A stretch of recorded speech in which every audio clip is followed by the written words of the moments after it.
ආයුබෝවන් ආදරණීය දුවේ පුතේ 2022 වර්ෂයේ මේ වර්ෂයේ මැයි මාසයේ ආරම්භ වීමට නියමිත 2021 වර්ෂයට අදාළ සාමාන්‍ය පෙළ විභාගය වෙනුවෙන් SL Argentum YouTube නාලිකාව ඔබට නොමිලේ තිලින කරන 10 ශ්‍රේණිය රසායන විද්‍යාව විශේෂ පුනරීක්ෂණ වීඩියෝ පාඩම් මාලාවේ 3 වෙනි වීඩියෝ එකත් එක්කයි අද ඔයා එකතු වෙලා ඉන්නේ. එතකොට අපි පළමු සහ දෙවන වීඩියෝස් වල කතා කරපු පාඩම් වල ඉතිරි කොටස මෙතෙන් සිට ඉස්සරහට කරගෙන යන්න බලාපොරොත්තු වෙනවා. ඉතින් තවමත් ඕගොල්ලෝ ගාව නිබන්ධනය නැත්නම් තාමත් ඕගොල්ලෝ මේ YouTube නාලිකාවට අලුත් කෙනෙක් නම් අනිවාර්යයෙන්ම රතු පාට subscribe බොත්තම ඔබලා අපිත් එක්ක එකතු වෙන්න. ඒ වගේම තමයි bell icon එක click කරලා අපි අලුත් වීඩියෝ එකක් දාපු ගමන්ම ඔයගොල්ලන්ට notification එකක් ගෙන්න ගන්නත් අමතක කරන්න එපා. ඒ වගේම නිබන්ධනය ඔයගොල්ලන්ට මේ වීඩියෝස් වල දෙවනි වීඩියෝ එක thumbnail එකේ බලන්න වීඩියෝ 2 කියන වීඩියෝ එක යටතේ description එකෙන් ඔයාට download කරගැනීමේ හැකියාව තියෙනවා මේකට අදාළ නිබන්ධනය. ඉතින් මම ඔබට යෝජනා කරනවා වඩාත් ඵලදායී දෙයක් මේ පාඩම් මාලාවෙන් ලබා ගන්න නම් අනිවාර්යයෙන්ම නිබන්ධනය download කරගෙන එහි මුද්‍රිත පිටපතක් ඔබ ළඟ තබාගෙන මම මෙතන පාඩම සාකච්ඡා කරනකොට ඒ පාඩමත් එක්ක එකතු වෙන්න කියලා. එහෙනම් අපි පාඩම ආරම්භ කරමු. හරි. එහෙනම් අපි එදා පාඩම අවසන් කරපු තැනින් නැවත පාඩම ආරම්භ කිරීමට බලාපොරොත්තු වෙන්නේ. එදා අපි කතා කළ අවසානට ලෝහවල රසායනික ගුණ කියන මාතෘකාව යටතේ අපි කතා කළා ලෝහ කොහොමද රසායනිකව තමන්ගේ ගුණ ඇති කරවන්නේ, ඉලෙක්ට්‍රෝන පිට කරලා ධන අයන නිෂ්පාදනය කරනවා, කැටායන හදනවා, ලෝහ ඔක්සිජන් එක්ක සංයෝජනය වෙලා බාෂ්මික ඔක්සයිඩ් නිර්මාණය කරනවා, ඊට පස්සේ ඒ ඔක්සයිඩ් ජලයේ දිය වෙලා බාෂ්මික ද්‍රාවණ නිර්මාණය කරන ඕනේ දේවල් ටික පිළිබඳව අපි එදා සාකච්ඡා කළා. අද අපි කතා කරනවා මේ ඔක්සයිඩ් වල ආම්ලික බාෂ්මික ස්වභාවය කොහොමද අපි මේක හඳුනගන්නේ. ඔයගොල්ලන්ට පේනවා ඇති ටියුට් එකේ නිබන්ධනය ඔයගොල්ලෝ ගාව තියෙන හින්දා මම වගුවක් දීලා තියෙනවා දරුවෝ තුන්වන ආවර්තයේ මූලද්‍රව්‍ය, ඊට පස්සේ ඒක විසින් හදන ඔක්සයිඩය, ඊට පස්සේ ඒ ඔක්සයිඩයේ ආම්ලික බාෂ්මික ස්වභාවය කොහොමද අපි විස්තර කරන්නේ, කොහොමද අපි පැහැදිලි කරන්නේ කියන එක පිළිබඳව ඔයගොල්ලන්ට අවබෝධයක් ලබා දෙන්න. රයිට්, මේ බලන්න තුන්වෙනි ආවර්තය තියෙනවා මූලද්‍රව්‍ය සෙට් එකක් ඔයාට දීලා. මෙතන ඔයාට දීලා තියෙන මූලද්‍රව්‍ය ටික දිහා පොඩ්ඩක් බලන්න. මෙතන ඔයාට දීලා තියෙනවා තුන්වෙනි ආවර්තයේ මූලද්‍රව්‍ය ටික. දැන් ඔයා බලන්න ඕනේ ඉස්සල්ලාම අපි කතා කරන තුන්වෙනි ආවර්තයේ තියෙන මූලද්‍රව්‍ය ටික මොනවද? තුන්වෙනි ආවර්තයේ තියෙන මූලද්‍රව්‍ය ටික පොඩ්ඩක් මතක් කරන් යන් මාත් එක්ක. ඔයගොල්ලන්ට මතකද තුන්වෙනි ආවර්තයේ අපි කතා කරපු මූලද්‍රව්‍ය ටික? තුන්වෙනි ආවර්තය කියලා කියන්නේ ආවර්තා වගුව තුල හයිඩ්‍රජන් සහ හීලියම් බින් ආවර්තය තමයි පළවෙනි ආවර්තය. ඊට පස්සේ ලිතියම් ගෙන් පටන් ගත්තාම ඉස්සරහට ගමන් කරන ආවර්තය තමයි අපි කිව්වේ දෙවෙනි ආවර්තය කියලා. එහෙනම් මේක තුන්වෙනි ආවර්තය. තුන්වෙනි ආවර්තය තුල පළවෙනියට අපිට හම්බ වෙන ඉස්සල්ලාම අපිට හම්බ වෙන මූලද්‍රව්‍ය තමයි සෝඩියම් කියන මූලද්‍රව්‍ය. එතකොට සෝඩියම් ගෙන් ඉස්සරහට බලමු අපි. සෝඩියම් ඉන්නවා, ඊට පස්සේ මැග්නීසියම් ඉන්නවා, ඇලුමිනියම් ඉන්නවා, silicon, phosphorus, sulphur, chlorine, argon. මෙන්න මේ මම බෝඩ් එකේ ලිව්ව මූලද්‍රව්‍ය සෙට් එක තමයි තුන්වෙනි ආවර්තයේ අපි කතා කරන මූලද්‍රව්‍ය ටික. Sodium, magnesium, aluminium, silicon, phosphorus, sulphur, chlorine සහ ආගන්. ඔයාලට පේනවා මූලද්‍රව්‍ය 8ක් තියෙනවා. දැන් අපිට කියනවා මේ මූලද්‍රව්‍ය විසින් සාදන ඔක්සයිඩ්. ඔයා දන්නවා ඔක්සයිඩයක් නිර්මාණය වෙන්නේ කොහොමද? ඒක අපි කතා කරලා තියෙනවා. ඔක්සයිඩයක් නිර්මාණය වෙන්නේ මොකක් එකතු වුණාමද ළමයි? ඔක්සිජන් වායුව සමග ප්‍රතික්‍රියා කළාම. දැන් මැග්නීසියම් වගේ කෙනෙක් ගන්නකො. මැග්නීසියම්ගේ ඔක්සයිඩය හැදෙන විදිහ ඔයාලට මම අමුතුවෙන් කියලා දෙන්න ඕනේ නැහැ. ඔයා පොඩි කාලේ ඉඳලා ඉගෙනගෙන තියෙනවා මැග්නීසියම්ගේ ඔක්සයිඩය කොහොමද නිර්මාණය වෙන්නේ කියලා. කොහොමද මැග්නීසියම්ගේ ඔක්සයිඩය නිර්මාණය වෙන්නේ කියලා පොඩි කාලේ ඉගෙනගෙන තියෙනවා. මැග්නීසියම් කෑල්ලක් වාතයේ දහනය කළාට පස්සේ සුදු පාට කුඩක් හැදෙනවා. ඕක තමයි මැග්නීසියම්ගේ ඔක්සයිඩය කියලා අපි හඳුන්වන්නේ. නේද? ඔකට ජලය ටිකක් දැම්මහම හැදෙනවා මැග්නීසියම්ගේ හයිඩ්‍රොක්සයිඩ් එක නේද? අන්න ඒ විදිහට අපිට හඳුනා ගැනීමේ හැකියාව තියෙනවා මේ මූලද්‍රව්‍ය කොහොමද ඒගොල්ලන්ගේ ඔක්සයිඩ් නිර්මාණය කරන්න කියන එක පිළිබඳව. රයිට්. එතකොට බලන්න මම ඔයාලට පෙන්නන්නම් සෝඩියම් විසින් හදන ඔක්සයිඩය, මැග්නීසියම් විසින් හදන ඔක්සයිඩය, ඇලුමිනියම් විසින් හදන ඔක්සයිඩය කොහොමද නිර්මාණය වෙන්නේ කියලා. රයිට්. දැන් මේක සූත්‍ර ලියන ක්‍රමයක් වෙනම තියෙනවා. ඒක අපි වෙනම අධ්‍යයනය කරනවා. මෙතන අපි ඔක්සයිඩ් ටික පොඩ්ඩක් ලියාගෙන යනවා. හරි. තුන්වන ආවර්තයේ මූලද්‍රව්‍ය කියලා තියෙන ඔය වගුවේ මූලද්‍රව්‍ය ටික නම් කරගන්න ඕනි. ඔයා මේ දීලා තියෙන රසායනික සංකේත ටික දාගන්න. තුන්වන ආවර්තයේ මූලද්‍රව්‍ය කියලා මම කොටු ටික දීලා තිනවා ඉස්සරහට. පළවෙනි එකේ සෝඩියම්, දෙවෙනි එකේ magnesium, aluminium, silicon, phosphorus, sulphur, chlorine, argon. ඔන්න ඔය විදිහට මූලද්‍රව්‍ය සෙට් එක ඔයා ලියාගෙන යම් බලන්න ටක් ගාලා මූලද්‍රව්‍ය සෙට් එක. හරි. එතකොට අපි දැන් කතා කරමු එහෙනම් මේ මූලද්‍රව්‍ය වලින් සාධන ඔක්සයිඩ් ටික කොහොමද අපි නිර්මාණය කරගන්නේ කියලා. දැන් මම සූත්‍ර ටික වාට මුලින් දීගෙන යන්නම්. ඔයා මේක ලියා ගන්න. මොකද මට මෙතන අවශ්‍ය වෙන්නේ වාට මේ සූත්‍රය ලියන විදිහ උගන්වනවටත් වඩා මෙයා ආම්ලිකද භාෂ්මිකද පොඩ්ඩක් ඒ කතන්දරය පිළිබඳව ඔයාට අවබෝධයක් ලබා දෙන එකයි. right. සෝඩියම් විසින් හදන ඔක්සයිඩ් එකට අපි කියන්නේ දරුවෝ සෝඩියම් ඔක්සයිඩ් කියලා. මේ තියෙන්නේ සෝඩියම් ඔක්සයිඩ් ගේ සූත්‍රය Na2O. මැග්නීසියම් විසින් හදන ඔක්සයිඩ් එකට අපි කියන්නේ මැග්නීසියම් ඔක්සයිඩ් කියලා. මෙන්න එයාගේ සූත්‍රය MgO. ඇලුමිනියම් විසින් හදන ඔක්සයිඩ් එකට අපි කියන්නේ ඇලුමිනියම් ඔක්සයිඩ් කියලා. මෙන්න එයාගේ සූත්‍රය Al2O3. Al2O3. සිලිකන් විසින් හදන ඔක්සයිඩ් එකට අපි කියනවා සිලිකන් ඩයොක්සයිඩ් කියලා. SiO2 කියලා අපි යාට කියන්නේ. ෆොස්ෆරස් විසින් හදන ඔක්සයිඩ් එකට අපි කියනවා ෆොස්ෆරස් ට්‍රයොක්සයිඩ් කියලා. ඒක නම් ඔයාට අවශ්‍ය නැහැ. P2O3 කියලා අපි කියනවා. S විසින් හදන සල්ෆර් විසින් හදන ඔක්සයිඩ් එකට අපි කියනවා සල්ෆර් ට්‍රයොක්සයිඩ් SO3. SO2 නෙමෙයි ළමයි SO3. ඊට පස්සේ ක්ලෝරීන් විසින් හදන ඔක්සයිඩ් එකට අපි කියනවා Cl2O7 කියලා. Cl2O7 දැන් මේ ආගන් කියන්නේ ප්‍රතික්‍රියා කරන මූලද්‍රව්‍යයක් නෙමෙයි. ඔය කියන එක ලියා ගන්න අවශ්‍ය නැහැ. මෙන්න මේගොල්ලෝ තමයි මේ තුන්වෙනි ආවර්තය තුල මේ තියෙන්නේ මූලද්‍රව්‍ය ටික මූලද්‍රව්‍ය වලට අදාළ ඒගොල්ලෝ විසින් හදන ඔක්සයිඩ් ටික තමයි මේ තියෙන්නේ. දැන් අපි බලන්න ඕනේ මේ ඔක්සයිඩ් වල ආම්ලික භාෂ්මික ස්වභාවය. අපි කතා කරන්න ආවේ අන්න ඒ දේ. මේ ඔක්සයිඩ් වල ආම්ලික භාෂ්මික ස්වභාවය. මේගොල්ලෝ ආම්ලිකද මේගොල්ලෝ භාෂ්මිකද? ආම්ලික නම් කොහොමද මේගොල්ලෝ ආම්ලිකයි කියලා අඳුරගන්නේ? භාෂ්මිකයි නම් කොහොමද මේගොල්ලෝ භාෂ්මිකයි කියලා අඳුරගන්නේ? අන්න ඒ දේ පිළිබඳව තමයි දරුවෝ අපි මෙතනදී වැඩිපුර අවධානය දෙන්නේ. දැන් ඔයාට මෙන්න මේ වගේ අවස්ථාවක් දුන්නොත් මේක එකපාරක් බහුවර්ණ එකක් අහලා 2016 හෝ 17 මේක අහලා තියෙනවා. ඔයා මෙන්න මේකේ අල්ල ගන්න ඕනේ එක්කෙනෙක් ඉන්නවා. ඒ තමයි ළමයි මෙන්න මෙයා. එයාගේ නම ඇලුමිනියම්. මෙන්න මෙයා. තුන්වෙනි කාණ්ඩේ ඉන්න එක්කෙනෙක් ඇලුමිනියම්. ළමයි ඇලුමිනියම් කියලා කියන්නේ හොඳට මතක තියාගන්න ආම්ලික ලක්ෂණත් පෙන්වන භාෂ්මික ලක්ෂණත් පෙන්වන මූලද්‍රව්‍යයක්. ඒ කියන්නේ දැන් මෙතන ඇලුමිනියම් විසින් නිෂ්පාදනය කරන ඔක්සයිඩ් නේ මේ තියෙන්නේ. ඇලුමිනියම් කියන එක්කෙනා හදන Al2O3 කියන ඇලුමිනියම්ගේ ඔක්සයිඩ් තමයි මේ තියෙන්නේ. එතකොට ඇලුමිනියම් කියන එක්කෙනාට ආම්ලික ලක්ෂණ පෙන්වීමේ හැකියාවක් තියෙනවා. ඇලුමිනියම් කියන එක්කෙනාට භාෂ්මික ලක්ෂණ පෙන්වීමේ හැකියාවක් තියෙනවා.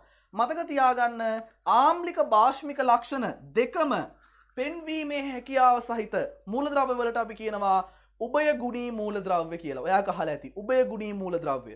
එතකොට උභය ගුණී මූලද්‍රව්‍යයක් විසින් හදන ඔක්සයිඩයත් අනිවාර්යයෙන් මොකක් වෙන්න ඕනෙමයිද? උභය ගුණී වෙන්න ඕනෙමයි. එහෙනම් මේ කට්ටියගෙන් මේ උභය ගුණී කියන ලක්ෂණය පෙන්වන එකම එක්කෙනා තමයි ළමයි කවුද? ඇලුමිනියම් කියලා කියන්නේ. උභය ගුණී කියන ලක්ෂණය පෙන්වන එකම එක්කෙනා තමයි මෙතන මේ ඇලුමිනියම් කියලා කියන්නේ. දැන් ඔයාලට පොඩි ප්‍රහෙලිකාවක් ඇති අනිත් කට්ටියව කොහොමද අපි හරියටම හොයාගන්නේ කියලා. පොඩි උපක්‍රම ටිකක් තියෙනවා.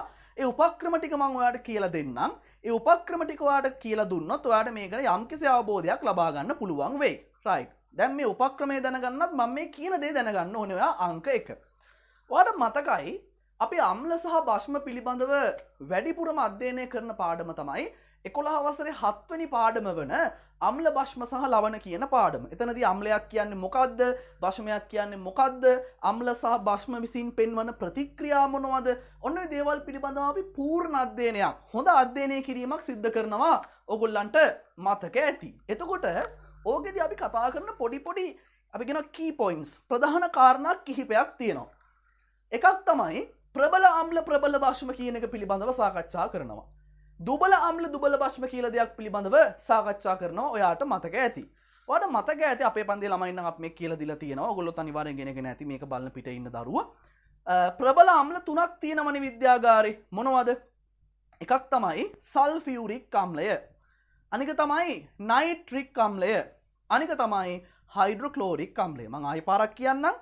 ප්‍රබල අම්ල තුනක් අපිට හම්බ වෙනවා විද්‍යාගාරේ. එකක් තමයි සල්ෆියුරික් අම්ලය, අනික තමයි නයිට්‍රික් අම්ලය, අනික තමයි හයිඩ්‍රොක්ලෝරික් අම්ලය. ඔය ප්‍රබල අම්ල තුනෙනුත් ඔය තුන්දෙනාගෙනුත් ප්‍රබල අම්ලයේ විදිහට අපි සාමාන්‍යයෙන් සලකන්නේ සල්ෆියුරික් අම්ල එකත් අපි ඔයාලට කියලා දීලා තියෙනවා. මම දැන් චුට්ට මම මේ උපක්‍රමයක් කියලා දෙන්නේ. හරිද? මේක හැමෝම කියලා නොදෙන දෙයක්. උපක්‍රමයක් මේක හරියට අල්ලගන්න. එතකොට ඔයාට මේකෙන් කිහිපයක් හරි ගොඩ දා ගන්න පුළුවන්. මෙන්න මේකයි කතන්දරේ. දැන් බලන්න මේ තියෙන සල්ෆියුරික් අම්ල සූත්‍රය. දැන් තාමත් ඔයාලා මේ සූත්‍ර මතක නැහැ කියන්නේ ඔයා ටිකක් අවධානමකින් ඉන්න කියලාත් මතක තියාගන්න. H2SO4 කියලා කියන්නේ සල්ෆියුරික් අම්ල සූත්‍රය. ඊට පස්සේ මේ තියෙන්නේ HNO3. මෙයාට අපි කියන ළමයි නයිට්‍රික් අම්ලය කියලා. මේ තියෙන නයිට්‍රික් අම්ල සූත්‍රය. ඊට පස්සේ මෙතන ඉන්නවා HCl. HCl කියලා කියන්නේ කාටද? හයිඩ්‍රොක්ලෝරික් අම්ලය. එහෙනම් බලන්න අම්ල තුන H2SO4 සල්ෆියුරික් අම්ලය, HNO3 නයිට්‍රික් අම්ලය, HCl හයිඩ්‍රොක්ලෝරික් අම්ලය. ඔය මම ලිව්වේ ප්‍රධාන විද්‍යාගාර අපිට හම්බ වෙන ප්‍රබල අම්ල තුනක සූත්‍ර තුන තමයි මං ඔය ලියලා පෙන්නලා තියෙන්නේ. දැන් මට කියන්න ඕකෙන් ඔය තුන් දෙනාගෙන් ළමයි දැන් ඔය සල්ෆියුරික් අම්ලය කියන එක නා H2SO4 කියන එකයි HNO3 නයිට්‍රික් අම්ලය කියන එකයි HCl හයිඩ්‍රොක්ලෝරික් අම්ලය කියන එකයි මේ සූත්‍ර තුන දිහා බලන්න පොඩ්ඩක් හොඳට. දෙක මම ඔයාලට කිව්වේ ඔයාලට සූත්‍ර තුන මතක නම් සූත්‍ර තුනේ සංකේත ටිකත් එක්ක හරියට රසායනික සූත්‍රය මතක නම් ඔයාලට මේකෙන් තව කිහිපයක් මතක තියාගන්න පුළුවන් කියලා මම ඒකයි කිව්වේ. හොඳට බලන්න H2SO4 වල ඔයාට පේනවද සල්ෆර් තියෙනවා. සල්ෆියුරික් අම්ලය කියන්නේ ඒක ළමයි. H2SO4 වල මොනවද තියෙනවද? සල්ෆර් අන්තර්ගතයි. H2SO4 වල අපි දන්නවා සල්ෆර් අන්තර්ගතයි. දැන් මට කියන්න ඔය කියන උඩ තිබිච්ච මූලද්‍රව්‍ය සෙට් එකේ දැන් ඔය sodium magnesium aluminium silicon phosphorus sulphur chlorine ඔන්න ඔය කියන මූලද්‍රව්‍ය ගොඩේ ඔයාට පේනවද සල්ෆර් තියෙනවා? ඔව්. ඔයාට පේනවා ඒක තුල සල්ෆර් අන්තර්ගත වෙලා තියෙනවා. ළමයි H2SO4 කියන්නේ කවුද? H2SO4 කියලා කියන්නේ සල්ෆියුරික් අම්ලයට. සල්ෆියුරික් අම්ලය කියන්නේ කවුද? විද්‍යාගාර අපිට හම්බෙන ප්‍රබල අම්ලයක් තමයි සල්ෆියුරික් අම්ලය කියන්නේ. ළමයි සල්ෆියුරික් අම්ලය කියන්නේ ප්‍රබල අම්ලයක් නම් මෙතන සල්ෆර් ඉන්නවා නම් ඔයා දන්නවද මේ SO3 වලට ජලය එකතු කළාම තමයි ළමයි මෙන්න මේ ආ නිර්මාණය වෙන්නේ. සල්ෆියුරස් සල්ෆියුරික් එම තමයි නිර්මාණය වෙන්නේ. එහෙනම් අනිවාර්යයෙන්ම මේ සල්ෆර් අන්තර්ගත මෙන්න මේ SO3 කියන එක්කෙනා H2SO4 කියන්නේ විද්‍යාගාරයේ හම්බෙන ප්‍රබල අම්ලයක්. ඒක අපි දන්නවා. එහෙනම් මේ SO3 කියන සල්ෆර් විසින් නිෂ්පාදනය කරන මේ ඔක්සයිඩය ළමයි ප්‍රබල ආම්ලිකයි. හොඳට මතක තියාගන්න. ප්‍රබල ආම්ලිකයි. ඒක අපි ගෙස් කළේ ඒක අපි ගත්තේ මෙන්න මේ සල්ෆියුරික් කියන කෙනාගේ සූත්‍රය උදව් කරගෙන. ඒකයි මම කිව්වේ මේක මතක නම් ඔයාලා මේක ටිකක් ගොඩ දා ගන්න පුළුවන්. Cl2O7 අපි කියනවා ඩයික්ලෝරීන් හෙප්ටොක්සයිඩ් කියලා. ඒකේ සූත්‍රය වැඩක් නෑ ඔයාට. Cl2O7 මෙයා තමයි ක්ලෝරින්ගේ ඔක්සයිඩය. මේ බලන්න මේ HCl HCl කියන්නේ ප්‍රබල අම්ලයක් නේද අපිට විද්‍යාගාර හම්බෙන. එහෙනම් මෙතන ක්ලෝරින් ඉන්නව නේද? ක්ලෝරින්ගේ ඔක්සයිඩය නේද? මෙයාට ජලය දැම්මොත් HCl හදාගන්න පුළුවන් අපිට. එහෙනම් මතක තියාගන්න HCl කියලා කියන්නේ ප්‍රබල අම්ලයක්. එහෙනම් ක්ලෝරින් විසින් හදන මේ ඔක්සයිඩයත් ළමයි මොකයිද? ප්‍රබල ආම්ලිකයි. ප්‍රබල ආම්ලිකයි. මතක තියාගන්න. ප්‍රබල ආම්ලිකයි. ඊට පස්සේ දැන් මේ පැත්තේ ඉන්න කට්ටිය මේ දෙන්නට එහෙම ප්‍රබල ආම්ලිකයි කියන්න අපිට බෑ. හරිද? මෙයා උභයගුණී නම් මේ දෙන්න ප්‍රබල ආම්ලිකයි නම් හොඳට මතක තියාගන්න. ඊට පස්සේ ඉතුරු වෙන මෙන්න මුන් දෙන. තාම මේ පැත්තට ආවේ නෑ. ඉතුරු වෙන මේ දෙන්න ළමයි දුබල ආම්ලිකයි. ඒක අපිට අමුතුවෙන් හිතන්න තරක කරලා ගන්න දෙයක් නෙමෙයි. දුබල ආම්ලිකයි. මෙයත් අපි කියන්නේ දුබල ආම්ලිකයි කියලා. මොකද ප්‍රබල ආම්ලික තුන්දෙනා අපි තීරණය කරලා ඉවරයි. සල්ෆියුරික් ඊට පස්සේ ළමයි එහා පැත්තේ ඉන්නවා Cl2O7. එතකොට එයා නිර්මාණය වෙන්නේ ක්ලෝරින් වලින්. එතකොට ඒගොල්ලෝ අපි තීරණය කරලා අවසానයි. එහෙනම් මේ දෙන්නා දුබල ආම්ලිකයි කියලා මතක තියාගන්න. මේ දෙන්නා අපි ගෙස් කරලා ගත්තේ.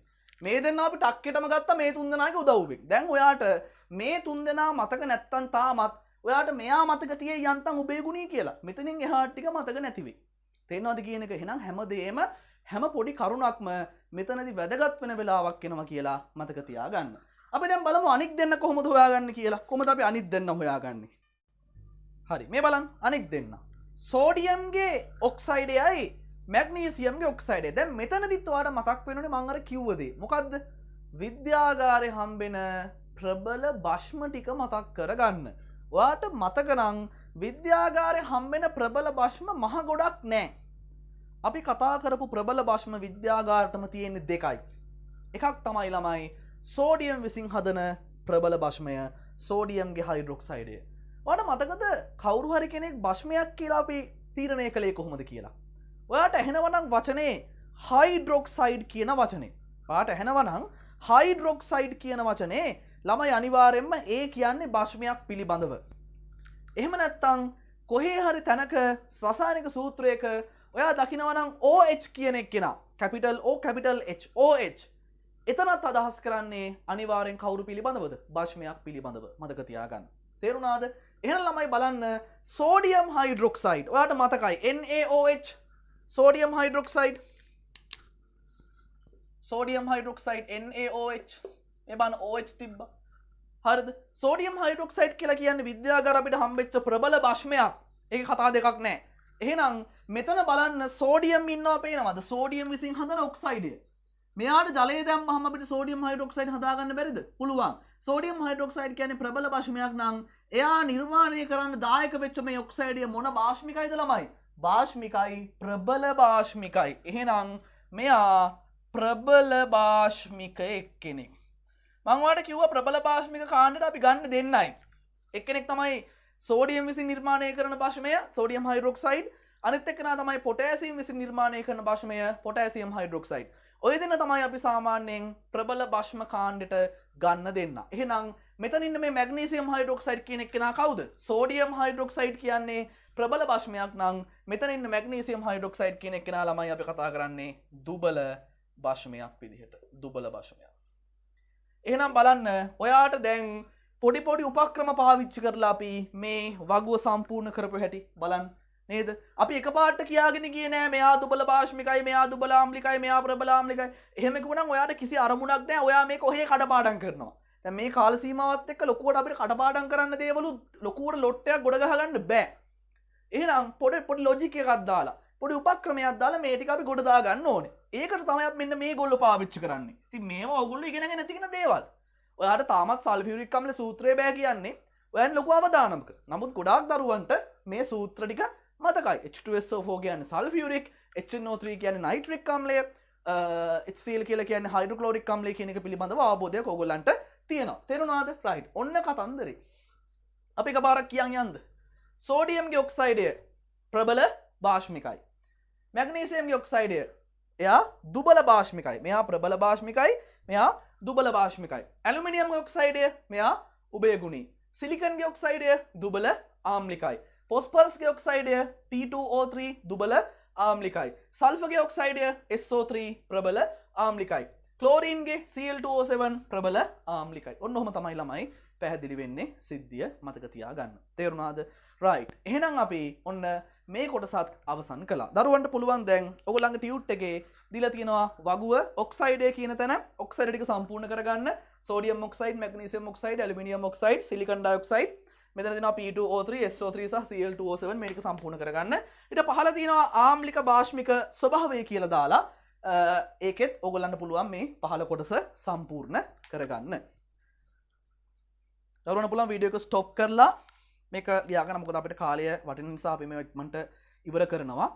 එකපාරක් මම කියවන්න ඔයගොල්ලෝ ලියන අතරේ සෝඩියම් ඔක්සයිඩ් ප්‍රබල භාෂ්මිකයි, මැග්නීසියම් ඔක්සයිඩ් දුබල භාෂ්මිකයි, ඇලුමිනියම් ඔක්සයිඩ් Al2O3 උභයගුණී, සිලිකන් ඩයොක්සයිඩ් SiO2 දුබල ආම්ලිකයි, P2O3 දුබල ආම්ලිකයි, SO3 ප්‍රබල ආම්ලිකයි, Cl2O7 ප්‍රබල ආම්ලිකයි. රයිට්. ඔන්න කතන්දරේ. අපි දැන් ළමයි ඊළඟට යනවා අලුත්ම කොටසකට. සංයුජතාවය කියන්නේ මොකක්ද සහ සංයෝගවල සූත්‍ර ලියන්නේ කොහොමද කියන එක පිළිබඳව අධ්‍යයනය කරන්න. තේරුණාද? සහ ඔයා මතක තබා ගත යුතු අයන වර්ග මොනවද? ඔන්න ඔය දේවල් පිළිබඳවත් අපි මෙතනදී අධ්‍යයනය කිරීමක් කරනවා. රයිට්. අපි මේ කොටස කොහොමද කරන්න කියලා දැන් බලමු. හරි ළමයි. අහගන්නකෝ. මේක අලුත් කොටසක්. ඔයගොල්ලෝ ආස කොටසක්. මේ කොටස ගොඩක් අමාරුයි කියලා හිතන්න එපා. මේක හරිම සරලව ඔයා ඉගෙන ගන්න ඕනේ සහ සරලව තේරුම් ගන්න ඕනේ. වචනයක් තියෙනවා රසායන විද්‍යාවේදී සංයුජතාවය කියලා අපි කියන ඉංග්‍රීසියෙන් වැලන්සි. සංයුජතාවය. සංයුජතාවය කියලා කියන්නේ මෙන්න මෙහෙම දෙයක්. දැන් ඔයා දන්නවා ආවර්තිතා වගුවේ අපි 20ක් නේ කතා කරන්නේ මූලද්‍රව්‍ය. සාමාන්‍ය 118ක් 120ක් වගේ ප්‍රමාණයක් අත වෙනකොට හොයාගෙන තියෙනවා. උසස් පෙළදී රසායන විද්‍යාවට සාමාන්‍ය මූලද්‍රව්‍ය 60ක විතර දැනුමක් ඔයාලට තියෙන්න ඕනේ. නමුත් සාමාන්‍ය පෙළදී මූලද්‍රව්‍ය 20ක 30ක ඒ වගේ ප්‍රමාණයක දැනුමක් තමයි ඔයාට අවශ්‍ය වෙන්නේ. දැන් ළමයි මේ සියලු මූලද්‍රව්‍ය ගත්තහම මේ හැම මූලද්‍රව්‍යයකම තියෙනවන් ළමයි ශක්ති මට්ටම්. දැන් අපි මේ කොටස ඉවර කරලා මූලද්‍රව්‍ය වල ශක්ති මට්ටම් තියෙනවා, පරමාණු වල ඒවා ඉලෙක්ට්‍රෝන තියෙනවා. ඔහම ඔය ටික අපි ඉගෙනගෙන තමයි මෙතනට ආවේ. කොට මේවා තුල ශක්ති මට්ටම් තියෙනවා. ශක්ති මට්ටම් වල මොනවද තියෙනවද? ඉලෙක්ට්‍රෝන තියෙනවා. අපි දන්නවා ශක්ති මට්ටම් වල කොහොමද ඉලෙක්ට්‍රෝන පිහිටන්නේ කියලා. ඔයාට මතකයි සාමාන්‍යයෙන් ඕනම මූලද්‍රව්‍ය පරමාණුවක න්‍යෂ්ටියට ආසන්නයෙන්ම තියෙන ශක්ති මට්ටමට තමයි අපි කියන්නේ පළවෙනි ශක්ති මට්ටම කියලා. අපි KLMN ඔහොම නම් කළානේ. ඔය පළවෙනි ශක්ති මට්ටම තුල ඉන්න පුළුවන් වැඩිම ඉලෙක්ට්‍රෝන සංඛ්‍යාව කීයද? ඒ කියන්නේ පළවෙනි ශක්ති මට්ටම තුල ඉන් දාන්න පුළුවන් උපරිම ඉලෙක්ට්‍රෝන සංඛ්‍යාව කීයද ළමයි? 2යි. පළවෙනි ශක්ති මට්ටම තුල අපිට දාන්න පුළුවන්, අපිට පළවෙනි ශක්ති මට්ටමේ රඳවන්න පුළුවන් උපරිම ඉලෙක්ට්‍රෝන සංඛ්‍යාව ඉලෙක්ට්‍රෝන 2යි. දෙවැනි ශක්ති මට්ටම තුල අපිට උපරිම ඉලෙක්ට්‍රෝන 8ක් රැඳවීමේ හැකියාව තියෙනවා. පළවෙනි ශක්ති මට්ටම තුල ඉලෙක්ට්‍රෝන 2යි. දෙවැනි ශක්ති මට්ටම තුල අපිට උපරිම වශයෙන් ඉලෙක්ට්‍රෝන 8ක් රැඳවීමේ හැකියාව තියෙනවා. තුන්වෙනි ශක්ති මට්ටමේ 8යි ඔහොම ළමයි ඉලෙක්ට්‍රෝන වල ගමන් විලාසය කියන්නේ ඉලෙක්ට්‍රෝන වල පිහිටීම සිද්ධ වෙන්නේ. හැබැයි ඔයා දන්නවා රසායනික බන්ධන පාඩමේදී අපි ඉස්සරහට කතා කරන කොටසක් සරලව බොහොම කෙටියෙන්. නමුත් ඔය ඉගෙනගෙන ආවේ කොටස රසායනික බන්ධනයක් නිර්මාණය වෙන්න, අයනික බන්ධනයක් වෙන්න පුළුවන්, සහ සංයුජ බන්ධනයක් වෙන්න පුළුවන්, විශේෂයෙන්ම අයනික බන්ධනයක්. මේ වගේ දෙයක් නිර්මාණය වෙන්න ප්‍රධානම හේතුව මොකක්ද ළමයි? පරමාණු වල ඉලෙක්ට්‍රෝන වල තියෙන හිඟතාවය. ඒ කියන්නේ පරමාණු වල ශක්ති මට්ටම් තිබ්බට පරමාණු වල ඒ ශක්ති මට්ටම් වල තියෙන්න ඕන ඉලෙක්ට්‍රෝන සංඛ්‍යාව හැම වෙලාවකම පිරීලා නෑ ළමයි. දැන් හොඳම උදාහරණ ගන්නකෝ සෝඩියම්. සෝඩියම්ගේ ඉලෙක්ට්‍රෝන වින්‍යාසය කීයද? 11යි. ඒ කියන්නේ සෝඩියම්ගේ පරමාණු ක්‍රමාංකය 11යි. අපි දන්නවා පරමාණු ක්‍රමාංකය කියන්නේ න්‍යෂ්ටියේ තියෙන ප්‍රෝටෝන සංඛ්‍යාව. අපිට ඒක ගන්න පුළුවන් මූලද්‍රව්‍ය කටපාඩම් කරගෙන ආවහම ගණන් කරගෙන ආපුවාම 11 වෙනියා තමයි සෝඩියම් කියලා කියන්නේ. ඒ කියන්නේ සෝඩියම්ගේ පරමාණුක ක්‍රමාංකය අපි සලකන්නේ කීයද? 11යි. ඒ කියන්නේ මෙයා තුල ඉලෙක්ට්‍රෝන 11ක් තියෙනවා, ප්‍රෝටෝන 11ක් තියෙනවා. නියුට්‍රෝන සංඛ්‍යාවත් සාමාන්‍යයෙන් නියුට්‍රෝන නම් ස්කන්ධ ක්‍රමාංක 23ක් වුණාම නියුට්‍රෝන 12ක් තියෙනවා මෙයාගේ. ඒ අපි ගණනය කරලායි මෙතනට ආවේ. ඒක අමතක නම් පළවෙනි දෙවෙනි වීඩියෝස් බලලා මෙතනට එන්න. තේරුණාද දරුවෝ? රයිට්. දැන් සෝඩියම්ගේ බලන්නකෝ. දැන් සෝඩියම්ගේ වෙලා තියෙන සිද්ධිය. සෝඩියම්ගේ ඉලෙක්ට්‍රෝන වින්‍යාසය කීයද? ඉලෙක්ට්‍රෝන වින්‍යාසය කියන එක අපි හඳුන්වන්නේ, දක්වන්නේ අර පරමාණුවේ නිශ්චිත ශක්ති මට්ටම් වලට ඉලෙක්ට්‍රෝන පිරෙන විදිහ අනුව. ඉලෙක්ට්‍රෝන ගමන් කරන විදිහ අනුවනේ. එතකොට දැන් සෝඩියම් ගත්තාම සෝඩියම්ගේ පරමාණු ක්‍රමාංකය 11යි. ඉලෙක්ට්‍රෝන තියෙනවා 11ක්. ඒ ඉලෙක්ට්‍රෝන 11 කොහොමද යන්නේ? පළවෙනි ශක්ති මට්ටමට උපරිම ඉලෙක්ට්‍රෝන 2ක් දැම්ම හැකි. දෙවෙනි ශක්ති මට්ටමට උපරිම ඉලෙක්ට්‍රෝන 8ක් දාන්න පුළුවන්. තුන්වෙනි ශක්ති මට්ටමට උපරිම ඉලෙක්ට්‍රෝන 8ක් දැම්ම හැකි. නමුත් දාන්න පුළුවන් කීයද? 8යි 2යි 10යි 1යි දාන්න පුළුවන් නේ. 2 8 1. ඕක තමයි සෝඩියම්ගේ ඉලෙක්ට්‍රෝන වින්‍යාසය කියලා අපි හඳුන්වන්නේ. සෝඩියම්ගේ ඉලෙක්ට්‍රෝන වින්‍යාසය තමයි ඔය 2 1 කියලා අපි හඳුන්වන්නේ. දැන් සෝඩියම්ගේ මේ තියෙන්නේ පළවෙනි ශක්ති මට්ටම, මේ තියෙන්නේ දෙවෙනි ශක්ති මට්ටම, මේ තියෙන්නේ තුන්වෙනි ශක්ති මට්ටම. තුන්වෙනි ශක්ති මට්ටමේ ඉලෙක්ට්‍රෝන 8ක් දාන්න පුළුවන්කම තියෙනවා. ඉලෙක්ට්‍රෝන 8ක් දාන්න හැකියාව තියෙනවා. හැබැයි ළමයි ඉලෙක්ට්‍රෝන 8ක් දාන්න පුළුවන්කම තිබ්බට, ඉලෙක්ට්‍රෝන 8ක් දාන්න හැකියාව තිබ්බට ඔයා දන්නවා මෙතන දාලා තියෙන ඉලෙක්ට්‍රෝන කීයද? 11යි. ඉතින් වෙන නැත්තම් කරන්න දෙයක් නැහැ. එතකොට ළමයි තුන්වෙනි ශක්ති මට්ටමේ 8ක් දාන්න පුළුවන් වුණාට දාලා තියෙන්නේ කීයද? 1යි. ඒ ඉතුරු වෙච්ච ඉලෙක්ට්‍රෝනය තමයි දාන්නේ. එතකොට 8ක් දාන්න පුළුවන් තැනක එක්කෙනෙක් ඉන්නකොට සෝඩියම් කියන එක්කෙනා හරි අස්ථාවරයි. ඔයගොල්ලෝ කතා කරනවා පළවෙනි අයනීකරණ ශක්තිය පිළිබඳව. කිසියම් මූලද්‍රව්‍යයකින් පළවෙනි ඉලෙක්ට්‍රෝනය ගලවන්න ඕන කරන ශක්තියට තමයි අපි කියන්නේ පළමු අයනීකරණ ශක්තිය කියලා. සෝඩියම්ගේ බාහිරින්ම ඉන්නේ මෙන්න මේ තනි ඉලෙක්ට්‍රෝනය විතරයි ළමයි. ඔයා සෝඩියම්ගේ ඉලෙක්ට්‍රෝනයක් ගලවන්න try කරනවා නම් ගලවන්න මෙන්න මෙයා ඉස්සල්ලාම. හරීම ලේසියෙන් ගලවන්න පුළුවන්. ඇයි ලේසි ගලවන්න? මෙයා තනියම ඉන්නේ. හරිද? තනියෙන් ඉන්න දැන් 8 දෙනෙක් ඉන්න කණ්ඩායමක එක්කෙනෙක් තනියෙන් හිටියාම එයා දුර්වලයින් ළමයි. ටක් ගාලා ගහලා අරන් ආව හැකියාව. නමුත් 8 දෙනෙක් හිටියොත් අමාරුයි. ඇයි? 8 දෙනාම ඉන්නවා ගෲප් එකේ. අන්න එහෙම සම්පූර්ණයෙන් ඉලෙක්ට්‍රෝන සංඛ්‍යාව පිරිච්ච කට්ටියට අපි කියනවා කවුරු කියලාද? ආවර්තා වගුවේ 8 වෙනි කාණ්ඩය අපිට හම්බ වෙන නිෂ්ක්‍රීය වායු, එහෙම නැත්නම් උච්ච වායු. නිෂ්ක්‍රීය වායු කියලා එකට කියන්න එපා. මොකද හේතුව ඔයා නොදන්නවා වුණාට ඔය මූලද්‍රව්‍ය වලට පහලින් දැන් අපි කතා කරන්නේ හීලියම් නියෝන් ආගන් කියන තුන් දෙනා පමණයින් ළමයි. නමුත් ඊට පහලින් ඉන්නවා ඔය සෙනෝන් වගේ කට්ටිය. ඒගොල්ලන්ට ෆ්ලෝරින් වගේ කට්ටියත් එක්ක බන්ධන නිර්මාණය කිරීමේ හැකියාව තියෙනවා. අපි ඒක ගැන පස්සේ කතා කරමු. ඒවා ඔයගොල්ලන්ට සිලබස් එකටම අදාළ දේවල් නෙමෙයි. උසස් පෙළදී අපි කතා කරන දේ. ඒක ලොකුට අපි කතා කරන්නේ නැහැ. අපි උච්ච වායු කියලා කියමුකෝ. උච්ච වායු කියන්න හේතුව මොකද්ද? ඒගොල්ලන්ගේ සියලුම කවච සියලුම ශක්ති මට්ටම් කිසි අවුලක් නැතුව පිරලා තියෙන්නේ. සෝඩියම් වගේ නෙවෙයි. තේරුණාද? එතකොට දැන් මෙතන මොකද වෙන්නේ? මේ සෝඩියම්ගේ තනි ඉලෙක්ට්‍රෝනය 8ක් දාන්න පුළුවන් තැන එකයි ඉන්නේ ළමයි. එතකොට ප්‍රශ්නයක් නෙමෙයිද? ඔව්. එහෙනම් මතක තියාගන්න 2 8 1. දැන් මේ වගේ වෙලාවකදී මොකද වෙන්නේ? සෝඩියම් උත්සාහ කරනවා එයත් හරි ආසයි උච්ච වායුවක් වගේ වෙන්න. අපි කියනවා ඔකට උච්ච වායු වින්‍යාසයටපත් වෙනවා කියලා. උච්ච වායුවක් වගේ වෙනවා. උච්ච වායු වින්‍යාසයටපත් වෙනවා. ඉතින් එතකොට සෝඩියම්ට ළඟම ඉන්න උච්ච වායුව තමයි මොකද්ද? නියෝන්. නියෝන් කියන්නේ ආවර්තාව වගේ 10 වෙනියා. නියෝන්ගේ මේ පරමාණු ක්‍රමාංකය 10. ඉලෙක්ට්‍රෝන වින්‍යාසය 2 8. ඉතින් සෝඩියම් මොකද කරන්නේ? මෙන්න මෙයා ගාව තියෙන මේ ඉලෙක්ට්‍රෝනය ඉවත් කරලා නියෝන් වගේ වෙනවා. නියෝන්ගේ වින්‍යාසයටපත් වෙනවා. එතකොට සෝඩියම් ස්ථාවරයි. හැබැයි ළමයි සෝඩියම්ට මේ මූලද්‍රව්‍ය ඉවත් කරලා නිකන් ඉන්න බෑ. අනිවාර්යෙන් මේ ඉලෙක්ට්‍රෝනය තව මිනිස්සෙක් ගන්න ඕනේ. තව මූලද්‍රව්‍යයක් ගන්න ඕනේ. අරගෙන ඉවර වෙලා මේ සෝඩියම් එක්ක බන්ධනයක් හදන්න ඕනේ. දැන් අපිට හම්බෙන හොඳම ශක්තිමත්ම අයනික බන්ධනයකට උදාහරණයක් තමයි දරුවෝ සෝඩියම් ක්ලෝරයිඩ් කියලා කියන්නේ. ලුණු වල රසායනික සූත්‍රය. මේ සෝඩියම් පිට කරන ඉලෙක්ට්‍රෝනය ක්ලෝරින් ගන්නවා. අරගෙන සෝඩියම් සහ ක්ලෝරින් අතර නිර්මාණය කරනවා අයනික බන්ධනයක්. ඒ නිර්මාණය කරන අයනික බන්ධනය හරහා මොකද වෙන්නේ? මේගොල්ලෝ හොඳ ස්ථාවර වෙනවා, ශක්තිමත් බන්ධනයක් හදනවා.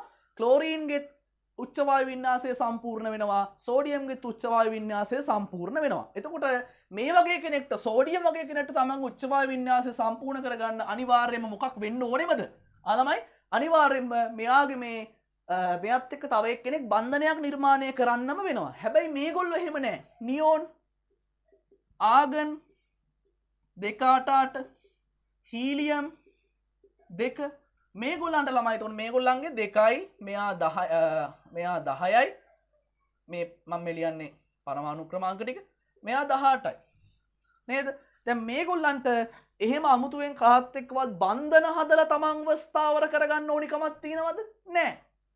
ඇයි මේගොල්ලන්ට බන්ධන හදලා ස්ථාවර වෙන්න ඕනේ නැහැ. මේගොල්ලෝ උපතින්ම තනි මූලද්‍රව්‍යයක් විදියට ස්ථාවරයි.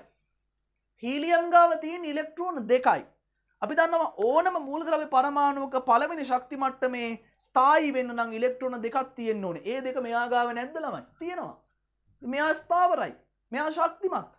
මෙයා උච්ච වායුවක්. නියෝන් බලන්න. දැන් පළවෙනි ශක්ති මට්ටම ඉලෙක්ට්‍රෝන 2යි. ඒක හරි නියෝන්ගේ. දෙවෙනි ශක්ති මට්ටමේ ඉලෙක්ට්‍රෝන කීයක් තියෙනවද? 8යි. දාන්න පුළුවන් උපරිම සංඛ්‍යාවත් 8යි. ඒ 8 මෙයා ගාව නැද්ද? තියෙනවනේ. ආගන් බලන්න. පළවෙනි ශක්ති මට්ටමේ ඉලෙක්ට්‍රෝන 2යි.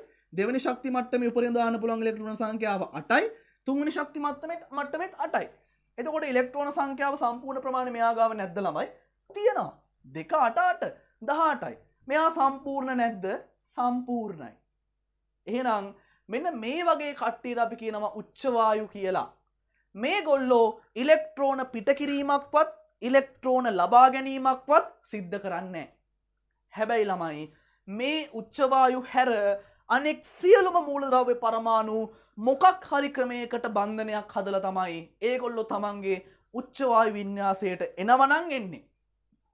ඒ බන්ධනය අයනික බන්ධනයක් වෙන්න පුළුවන්. එහෙම නැත්නම් ඒ බන්ධනය සහසංයුජ බන්ධනයක් වෙන්න පුළුවන්.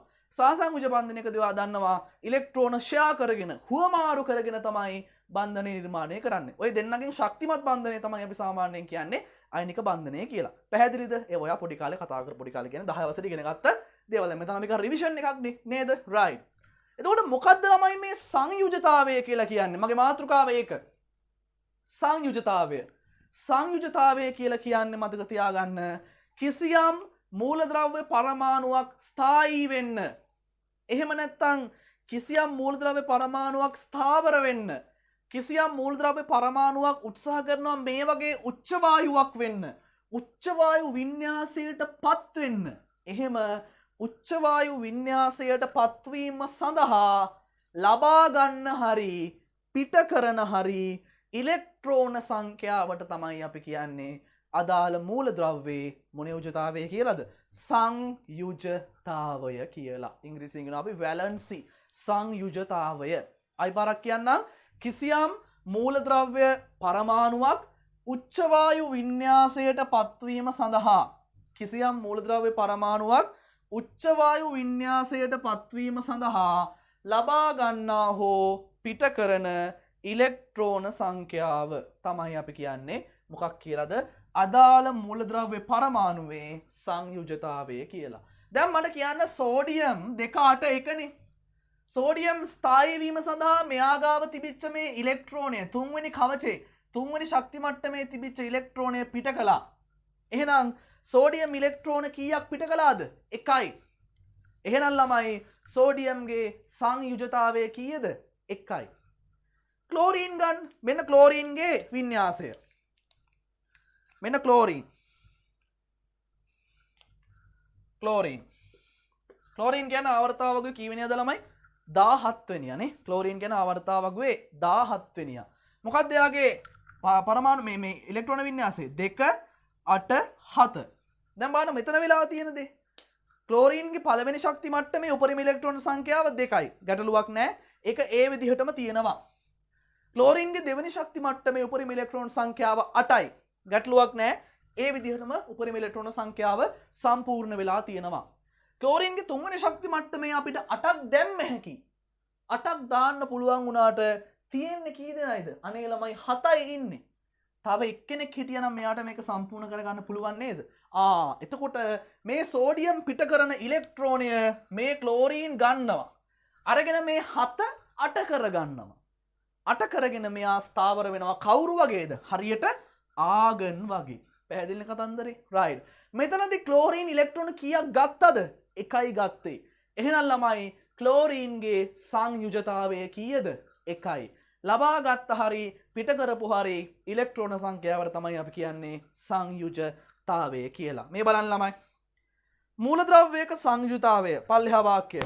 මූලද්‍රව්‍යයක සංයුජතාවය රසායනික සංයෝජනයකදී එම මූලද්‍රව්‍යයේ පරමාණුවකින් ඉවත්වන ඉලෙක්ට්‍රෝන ගණනට හෝ එම මූලද්‍රව්‍ය පරමාණුවකින් ලබා ගන්නා ඉලෙක්ට්‍රෝන ගණනට හෝ මූලද්‍රව්‍ය පරමාණු අතර හවුලේ පවතින ඉලෙක්ට්‍රෝන ගණනට හෝ සමාන වේ. මම ඔයාලට කිව්වා සහසංයෝජ බන්ධනයක් නිර්මාණය කරනකොට පරමාණු අතර ඉලෙක්ට්‍රෝන හවුලේ තියාගෙන තමයි ඒගොල්ලෝ සහසංයෝජ බන්ධන නිර්මාණය කරන්නේ. එතකොට එතනදී හවුලේ තබා ගන්න ඉලෙක්ට්‍රෝන සංඛ්‍යාව වුණත් අපිට මෙතන සංයුජතාවය කියන එකට ගණන් ගන්න පුළුවන්. ඔයගොල්ලෝ හයිලයිට් කරගන්න මෙතන මූලද්‍රව්‍යයක සංයුජතාවය රසායනික සංයෝජනයකදී එම මූලද්‍රව්‍යයේ පරමාණුවකින් ඉවත්වන ඉලෙක්ට්‍රෝන ගණනට හයිලයිට් කරගන්න. මම යටින් ඉරියන් දාලා තියෙනවා ඔයාලට පේනවා ඇති. ඉවත්වන ඉලෙක්ට්‍රෝන ගණනට මේක නිබන්ධන වාගාව නැත්තම් මම කියලා තියෙනවා පටන් ගන්නකොටම අපේ වීඩියෝ 2 දෙවනි වීඩියෝ එකේ වීඩියෝස් වලට ගිහිල්ලා බලන්න channel එකේ දෙවනි වීඩියෝ එකේ තියෙනවා description එකේ to download the pdf කියලා tut කියලා tut එකේ pdf එකදී Google Drive එකක් විතර upload කරලා ඒක open කරලා ඒක download කරගෙන print out එකක් ගන්න. එහෙම අරගෙන tut එක ළඟ තියාගත්තොත් ඔයාට මේකෙන් ප්‍රයෝජනයක් ලැබෙයි. එහෙම නැති වුණොත් එහෙම ඔයාට මේකෙන් ලොකු ප්‍රයෝජනයක් වෙන්නේ නැති වෙයි. ඒ කියන්නේ මේකෙන් මේක ගන්න නම් උපරිම ඵලෙන් ලා ගන්න මේක මුද්‍රිත පිටපත ළඟ තියාගෙන මාත් එක්ක මේක සාකච්ඡා කරලා එහෙම කළොත් ඔයාලට මේකෙන් අවබෝධයක් ලබා ගන්න පුළුවන් වෙයි. ඒක මතක තියාගන්න. රයිට්. ඉවත්වන ඉලෙක්ට්‍රෝන ගන්නට හයිලයිට් කරගන්න. හෝ එම මූලද්‍රව්‍ය පරමාණුවකින් ලබා ගන්නා ඉලෙක්ට්‍රෝන ගන්නට හයිලයිට් කරගන්න. ලබා ගන්නා ඉලෙක්ට්‍රෝන ගණනට හෝ මූලද්‍රව්‍ය පරමාණු අතර හවුලේ පවතින ඉලෙක්ට්‍රෝන ගණනට ඉලෙක්ට්‍රෝන යුගල ගණනට අන්න එක හයිලයිට් කරගන්න. රයිට්. හරි. දැන් බලන්න පරමාණුක ක්‍රමාංකය. මම මේවට මූලද්‍රව්‍ය ටික මතකද කියලා බලන්න පොඩි ප්‍රැක්ටිකල් එකක් එක්කයි මේ වගුව දැම්මේ.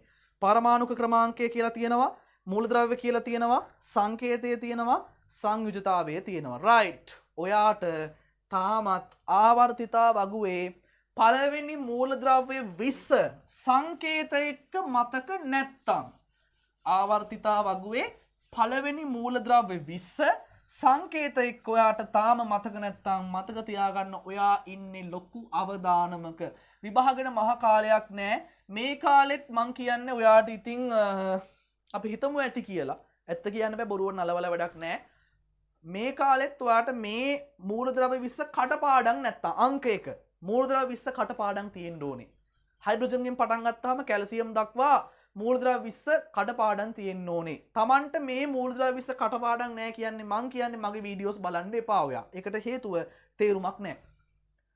මේ 20වත් කටපාඩම් සංකේතික පැත්තකින් තියනකො මූලද්‍රව්‍ය 20වත් කටපාඩම් නම් අඩුම ගානේ ඇඟිලි වලින් ගණන් කර හරි හොයාගත්ත ඉලෙක්ට්‍රෝන සංඛ්‍යාව කීයද කියලා. දැන් උදාහරණයක් සෝඩියම් කියන්නේ 11 වෙනියා කියලා ඔයාලට මතක නම් සංකේත මතක නැහැ කියලා කියන්නකො. සෝඩියම් 11යි. එතකොට ඒක මතක නම් ඔයාලට තේරෙනවා සෝඩියම් 11යි කියන්නේ සෝඩියම්ගේ ඉලෙක්ට්‍රෝන සංඛ්‍යාව 11යි.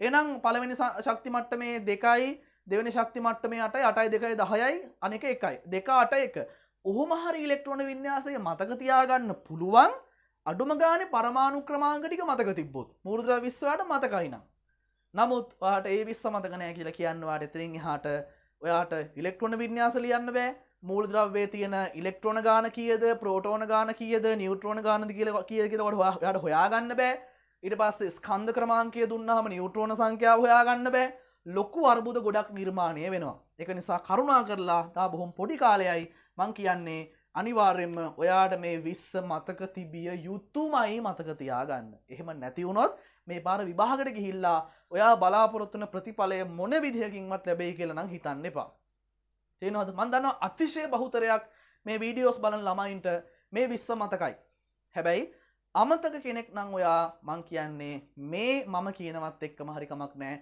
මේක පාඩම් කරගන්න. සමහරවිට මේ කවි වලින් පාඩම් කරන ළමයි ඉන්නවා ඒව දැන් කරන්න වෙලාවක් නැහැ දරුවෝ.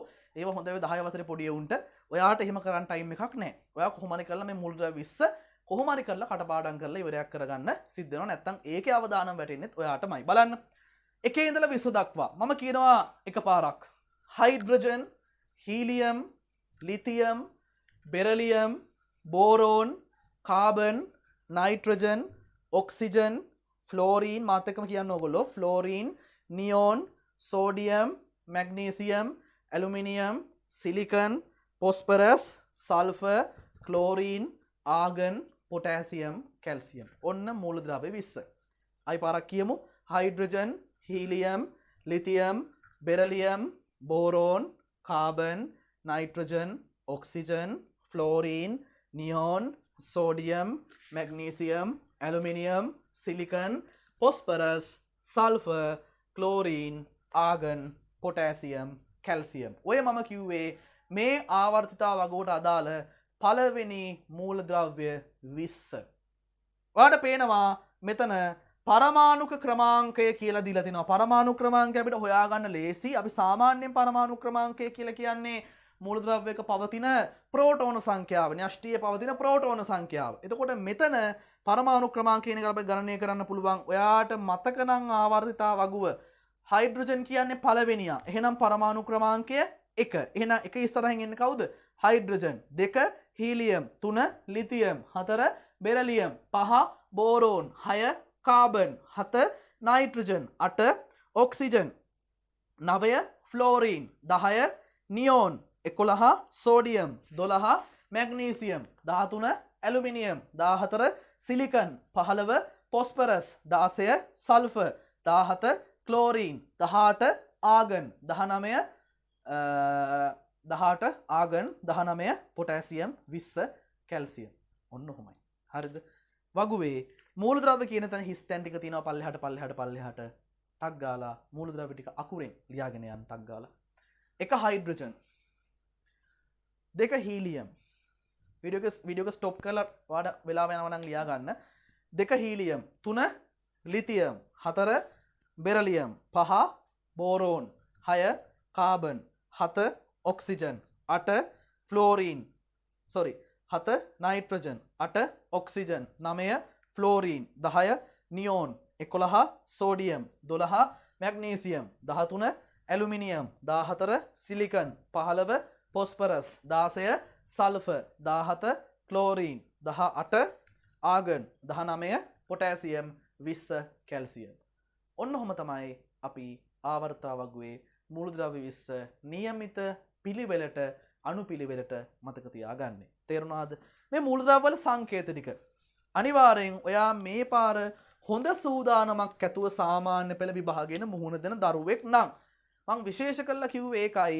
හොඳ සූදානමක් ඇතුව සාමාන්‍ය පෙළ විභාගයට ඔයා මුහුණ දෙන දරුවෙක් නම් අනිවාර්යෙන් ඔයාට මතකය තියෙන්න ඕනේ මොකක් සම්බන්ධවද? අනිවාර්යෙන් ඔයාට මතක තියෙන්න ඕනේ මේ මූලද්‍රව්‍ය වල සංකේත ටික. තේරුණාද? බලමු මූලද්‍රව්‍ය වල සංකේත ටික. හයිඩ්‍රජන් ගෙන් පටන් ගත්තාම කැල්සියම් දක්වා ඔයාට මූලද්‍රව්‍ය වල සංකේත ටික මතක තියෙන්න ඕනේ. තේරුණාද? මේ බලන්න. මම මෙතනින් පටන් ගන්නවා. හයිඩ්‍රජන් කැපිටල් H අකුර හයිඩ්‍රජන්. ඊට පස්සේ මම පල්ලෙහාට ලියාගෙන යන්නම්. Hydrogen, helium, lithium, beryllium, boron, carbon. හරිද? ඔයාලට පේනවා දැන් මේ පොඩි දේවල් මම දැන් මේ ලොකුවට කියලා දෙන්න උත්සාහ කරන්නේ. සමහර සංකේතවල තියෙන්නේ එක අකුරයි. එක කැපිටල් අකුරයි තියෙන්නේ. ඒ අකුර කැපිටල්. එතකොට හයිඩ්‍රජන්, ලිතියම්, බෝරෝන්, කාබන් වගේ දේවල් වල පළවෙනි අකුර කැපිටල්. ඒ කියන්නේ එක අකුරයි තියෙන එක කැපිටල් අකුරක්. හීලියම්, බෙරිලියම් වගේ දේවල් බලන්න පළවෙනි අකුර කැපිටල්, දෙවෙනි අකුර සිම්පල්. එතකොට මේ මූලද්‍රව්‍ය සංකේත කරන හැටි. අකුරු දෙකක් තිබ්බොත් අනිවාර්යෙන් පළවෙනි අකුර කැපිටල්, දෙවෙනි අකුර සිම්පල්. බෝරෝන්, කාබන්, ඊට පස්සේ nitrogen, oxygen, fluorine, neon, sodium, magnesium, ඊට පස්සේ aluminium, silicon, phosphorus, sulphur, chlorine, argon, potassium, calcium. ඔන්න ඔය විදිහට තමයි අපි ආවර්තිතා වගුවේ මූලද්‍රව්‍ය ටික සංකේතවත් කරන්නේ. පැහැදිලිද කතන්දරේ? රයිට්. එතකොට බලන්න පොටෑසියම් තනියම අකුරක්, කැල්සියම්. දැන් ඕකේ ඔය පොඩි දේවල් මම දැන් කියලා දෙන්න උත්සාහ කරන්නේ. දැන් මේ බලන්න. සෝඩියම් කියන්නේ 11 වෙනියනේ. දැන් උච්චාරණය කරනකොට සෝඩියම් සෝ. හැබැයි මෙතන තියෙන්නේ Na කියලා. ඇයි ඒ? ඔයා දන්නවා සෝඩියම් වල ලතින් නම තමයි නේට්‍රියම් කියලා කියන්නේ. එතකොට ලතින් නමින් ඇතැම් මූලද්‍රව්‍ය සංකේතවත් කරලා දිනා මේ වගේ අවස්ථාවක්. ඊපස්සේ පොටෑසියම් බලන්න. පොටෑසියම් ගත්තාම පොටෑසියම් කියන්නේ කේලියම්. පොටෑසියම් වල ලතින් නම තමයි කේලියම්. එතකොට ලතින් නමට අනුව කැපිටල් K අකුරෙන් සංකේතවත් කරලා තියෙනවා. තේරුණාද? රයිට්. එතකොට මේකේ පරමාණු ක්‍රමාංග ටික මම ඔයාලට අමුතුවෙන් කියන්න අවශ්‍ය නැහැ. ඔයා දන්නවා 1 2 3 4 ඔහොම අරගෙන ඔයා තියෙනවා. තේරුණාද? දැන් අපි බලමු මේකේ අපි සංයුජතාවය කොහොමද හොයාගන්නේ කියලා. දැන් මම ඔයාලට මොකද්ද කිව්වේ ළමයි? සංයුජතාවය කියලා කියන්නේ කිසියම් මූලද්‍රව්‍ය පරමාණුවක් බන්ධනයක් නිර්මාණය කරනකොට එහෙම නැත්නම් රසායනික සංයෝජනයකදී ඉවත් කරන ඉලෙක්ට්‍රෝන සංඛ්‍යාව හරි ලබා ගන්නා ඉලෙක්ට්‍රෝන සංඛ්‍යාව හරි. හැබැයි ඔයාලට පේනවද මේ වගුවේ තියෙනවා ළමයි මූලද්‍රව්‍ය කිහිපයක් ඒගොල්ලෝ රසායනිකව තව කාත් එක්කවත් සංයෝජනය වෙන කට්ටිය නෙවෙයි. රසායනික බන්ධන හදලා කාත් එක්කවත් සෙට් වෙලා බන්ධන නිර්මාණය කරගන්න කට්ටිය නෙවෙයි. කාටද ඒගොල්ලෝ? කවුද? ඒගොල්ලෝ තමයි ළමයි උච්ච වායු. බලන්න මෙතන ඉන්න උච්ච වායු සෙට් එක කවුද? හීලියම් ඉන්නවා, ඊට පස්සේ නියෝන් ඉන්නවා, ආගන් ඉන්නවා. ළමයි මේගොල්ලන්ට අපිට සංයුජතාවයක් කියන්න පුළුවන්ද? බෑනේ. සංයුජතාවයක් කියන්න මේගොල්ලෝ අනිවාර්යයෙන් මොකක් හරි නිර්මාණය කරන්න බෑ. රසායනික සංයෝජනය වීමක් හරි මොකක් හරි බන්ධනයක් හරි මේගොල්ලෝ නිර්මාණය කරන්න ඕනේ. එහෙම නිර්මාණය කරන්න මේගොල්ලෝ බන්ධන හදනවද? නෑනේ. මේගොල්ලෝ ස්වාධීනයි. මේගොල්ලෝ ස්ථාවරයි. මේගොල්ලෝ ස්ථායි. එහෙනම් මේගොල්ලන්ගේ සංයුජතාවයක් පිළිබඳව අපි කතා කරන්නේ නෑ. එහෙනම් ළමයි හීලියම්ගේ සංයුජතාවය 0යි, සංයුජතාවයක් නැහැ. නියෝන්ගේ සංයුජතාවය 0යි, ආගන්ගේ සංයුජතාවය කීයද? 0යි. අන්න ඒක අපි ඉස්සල්ලා එකපාර ඉවරයක් කරගත්තා. තේරුණාද? රයිට්. මම ඒ වගේම තමයි මේ මූලද්‍රව්‍ය ගාවින් දරුවෝ ලියාගෙන යන්නම් මේගොල්ලන්ගේ පරමාණුක මේ පරමාණු ක්‍රමාංකයත්. එතකොට ඔයාට පොඩි අවබෝධයක් සහ ටක් ගාලා මේක කරගන්න ලේසියි. ඔයා දැන් ටියුට් එකේ ඉස්සරහා මම ඔයාලට පරමාණු ක්‍රමාංකය දීලා තියෙනවා. ඔයා ඒක දිහා පොඩ්ඩක් බලන්න. හීලියම්ගේ පරමාණු ක්‍රමාංකය 1යි, මෙතන 2යි, මෙතන 3යි, මෙතන 4යි, මෙතන 5යි, මෙතන 6යි, මෙතන 7යි, මෙතන 8යි, මෙතන 9යි, මෙතන 10යි, මෙතන 11යි, මෙතන 12යි, මෙතන 13යි, මෙතන 14යි, මෙතන 15යි, මෙතන 16යි, මෙතන 17යි, මෙතන 18යි, මෙතන 19යි, මෙතන 20යි. ඔන්න ඔහොමනේ වෙන්නේ නේද? රයිට් මං ඇයි මේක ලිව්වේ? මේක ලිව්වේ අපිට සංයුජතාවය කියන එක්කෙනා හොයාගන්න ලේසි වෙන්න. මේක ලිව්වේ සංයුජතාවය කියන එක්කෙනා අපිට හොයාගන්න ලේසි වෙන්න. මේ බලන්න. දැන් හයිඩ්‍රජන්. හයිඩ්‍රජන්ගේ සංකේතය මොකද්ද? H. දැන් මොකද්ද සංයුජතාවය කියලා කියන්නේ? ලබා ගන්න හරි පිට කරන හරි ඉලෙක්ට්‍රෝන සංඛ්‍යාව. ළමයි පරමාණු ක්‍රමාංකය කියලා කියන්නේ න්‍යෂ්ටියේ තියෙන ප්‍රෝටෝන සංඛ්‍යාවනේ. ඒකනේ මේ තියෙන 1 2 3 4 කියලා දාලා. ඒ වගේම ඔයාලට මම තව දෙයක් කිව්වා මුල් වීඩියෝස් වල ස්වභාවිකව හම්බෙනවා නම් මේ මූලද්‍රව්‍ය එයාගේ ඉලෙක්ට්‍රෝන සංඛ්‍යාවත් කාට සමානයි කිව්වද? පරමාණු ක්‍රමාංකයට සමානයි කිව්වා. එතකොට දැන් මෙතන තියෙන මේ මූලද්‍රව්‍ය සෙට් එකම ඒ වගේ. එහෙනම් මෙතන හයිඩ්‍රජන් සතුව තියෙන්නේ එක ඉලෙක්ට්‍රෝනයයි. හීලියම් ගාව 2යි, ලිතියම් ගාව 3යි, බෙරිලියම් ගාව 4යි, බෝරෝන් ගාව 5යි, කාබන් ගාව 6යි, නයිට්‍රජන් ගාව 7යි, ඔක්සිජන් ගාව 8යි, ෆ්ලෝරින් ගාව 9යි, ඉලෙක්ට්‍රෝන නියෝන් ගාව ඉලෙක්ට්‍රෝන 10යි, සෝඩියම් ගාව 11යි, මැග්නීසියම් ගාව 12යි, ඇලුමිනියම් ගාව 13යි, සිලිකන් ගාව 14යි, ෆොස්ෆරස් ගාව 15යි, සල්ෆර් ගාව 16යි, ක්ලෝරින් ගාව 17යි, ආගන් ගාව 18යි, පොටෑසියම් ගාව 19යි, කැල්සියම් ගාව 20යි. ඔන්න ඔය විදිහට තමයි මේගොල්ලන්ගේ ඉලෙක්ට්‍රෝන සංඛ්‍යාව තීරණය වෙන්නේ. ඉලෙක්ට්‍රෝන සංඛ්‍යාව දන්නවනම් ඔයාට පුළුවන් ඉලෙක්ට්‍රෝන වින්‍යාසය කියන එක ගණනය කරලා ලබා ගන්න හරි පිට කරන හරි ඉලෙක්ට්‍රෝන සංඛ්‍යාව තීරණය කරන්න. ඒකට තමයි අපි මොකක් කියලා කියන්නේද? සංයුජතාවය කියලා කියන්නේ. පැහැදිලිද කතන්දරේ? රයිට්. දැන් ළමයි හයිඩ්‍රජන්ගේ තියෙන්නේ එක ඉලෙක්ට්‍රෝනයයි නේද? හයිඩ්‍රජන්ගේ තියෙන එක ඉලෙක්ට්‍රෝනයයිනේ නේ? රයිට්. එතකොට ළමයි ඔයා දන්නවා හයිඩ්‍රජන් වගේ කෙනෙක් සාමාන්‍ය නිර්මාණය කරන්නේ සහසංයුජ බන්ධනයක් ඉලෙක්ට්‍රෝනයක් හවුල තියාගෙන. එතකොට මෙයා ලබා ගන්න හරි පිට කරන හරි මුට තියෙන එක ඉලෙක්ට්‍රෝනයයි නේද? එතකොට මෙයා පිට කරනවා හරි ලබා ගන්නවා හරි මොකක් හරි කරලා බන්ධනයක් ගහනවා නම් මෙයාට පිට කරන්න පුළුවන් උපරිම ඉලෙක්ට්‍රෝන සංඛ්‍යාව 1යි. ඇයි ළමයි තියෙන්නේ 1යි? එහෙනම් හයිඩ්‍රජන්ගේ සංයුජතාවය කීයද? 1යි. හීලියම්ගේ නෑනේ. ලිතියම් බලන්න. ලිතියම් කියන්නේ 3 වෙනියා. දැන් ඔයාට පට ගාලා මතක් වෙනවා නම් ඉලෙක්ට්‍රෝන වින්‍යාස ටික ගොඩම තමයි. ලිතියම් කියන්නේ 3. ළමයි ලිතියම් ඉලෙක්ට්‍රෝන වින්‍යාසය මොකද්ද? පළවෙනි ශක්ති මට්ටමේ 2යි. තව ඉතුරුයි 1ක්. එහෙනම් ඉලෙක්ට්‍රෝන වින්‍යාසය මොකද්ද?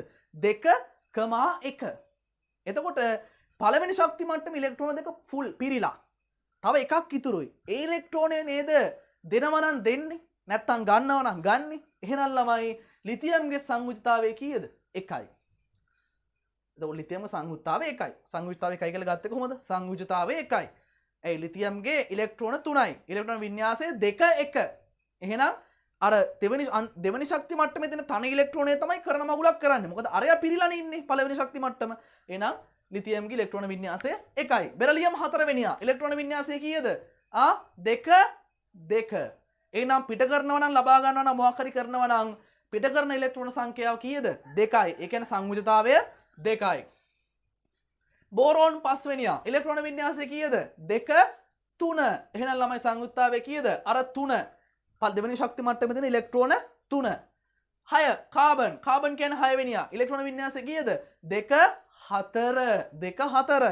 එහෙනම් පිට කරන ඉලෙක්ට්‍රෝන සංඛ්‍යාව කීයද? අර දෙවෙනි ශක්ති මට්ටමේ ඉලෙක්ට්‍රෝන 4. එහෙනම් සංයුක්තාවය 4යි. නයිට්‍රජන් කී වෙනියාද ළමයි? නයිට්‍රජන් කියන්නේ 7 වෙනියා. 7 වෙනියා. නයිට්‍රජන් කියන්නේ 7 වෙනියා. එතකොට කොහොමද වෙන්නේ? ළමයි නයිට්‍රජන් කියන්නේ 7 වෙනියා. එතකොට 2 5.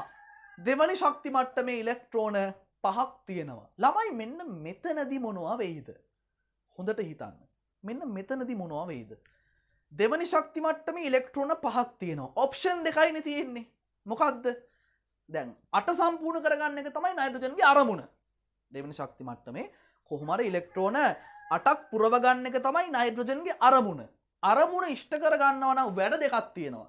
එකක් තමයි දැන් මෙයාගේ දෙවනි ශක්ති මට්ටමේ තියෙනවන ඉලෙක්ට්‍රෝන 5ක්. දැන් 7 කියන්නේ පරමාණු ක්‍රමාංක ඉලෙක්ට්‍රෝන 7යි. ඔඩ ඉලෙක්ට්‍රෝන වින්‍යාසය කොහොමද එන්නේ? 2 5. දෙවනි ශක්ති මට්ටමේ ඉලෙක්ට්‍රෝන කීයක් තියෙනවද? 5ක් තියෙනවා. ඔප්ෂන් දෙකයි තියෙන්නේ. එක්කෝ අර ඉලෙක්ට්‍රෝන 5 පිට කරනවා. එහෙම නැත්නම් ළමයි ඉලෙක්ට්‍රෝන 3ක් කොහෙන් හරි අරගෙන තමන්ගේ ශක්ති මට්ටම සම්පූර්ණ කරගන්නවා. අපි කරන්නේ මොකද්ද? අපි ගාව තියෙනවා රුපියල් 500ක්. නෑ මෙහෙම හිතන්න. අපි ගාව තියෙනවා මොකද්ද?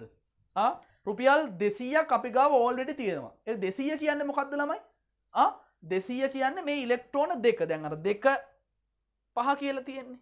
මේ දෙක කියන්නේ ස්ථාවර දෙකනේ. පළවෙනි ශක්ති මට්ටමේ තියෙන ස්ථාවර දෙක ඉලෙක්ට්‍රෝන දෙකක තමයි රුපියල් 200. අපි ගාව තව 500කුත් තියෙනවා. මේ තියෙන්නේ පහ. 500ක් කියලා හිතන්න.